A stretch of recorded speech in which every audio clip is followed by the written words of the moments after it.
Alright, so quick question. When was the last time you stayed on a website? Not because you had to, just because it felt right. Most websites fail for one reason. They are built to exist, not to convert. And today I want to break down why most websites are bad. What actually means a good website? And how can you instantly improve yours even if you're not a designer? Most people think a website's job is to look nice. That's wrong. A website has one job: to guide attention and trigger action. The action should be booking a call, buying something, signing up, or even just trusting you. If your site isn't doing that, it's just decoration. Mistake number 1.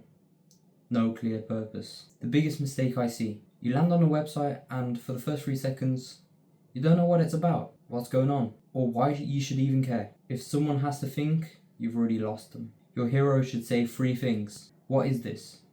Who's this for? And what should I do next? If it's not clear, they bounce. Mistake number 2.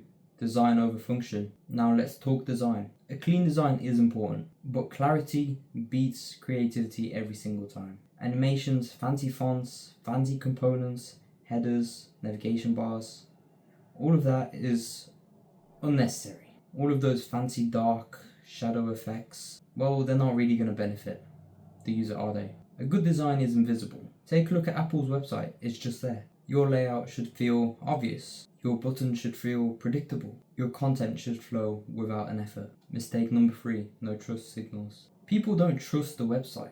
They trust the testimonials, the proofs, the reviews that you have on a website. Most websites hide the testimonials, the reviews, all the proofs. Or worse, they don't have any. If someone's about to give you time, personal information, they need reassurance. They want to know that you can do it. If there's no trust, there's no conversion. Mistake number 4. Slow and bloated. The speed of a website matters more than people will realize. If your site takes more than 3 seconds to load, they're off. They're on a competitor's website. Let's be real. Heavy images, unoptimized WordPress plugins, the list goes on. It slows down your website. The faster your website is, the more professional. Slower just shows amateur. So what makes a good website? It's clear, no guessing, no confusion. It's intentional. Every section exists for a reason. It moves people. Curiosity equals trust, and trust equals action. That's it. No trends, no fancy awards, no fancy animations, just results. Final thoughts, this is the mindset shift. Your website isn't for you, it's for the person landing on it. If you build for them, clarity, trust, and structure, the conversions take care of themselves. If this helped, drop a like. If you want more breakdowns on websites, how you can improve your website, subscribe. And if your website isn't performing, you know why.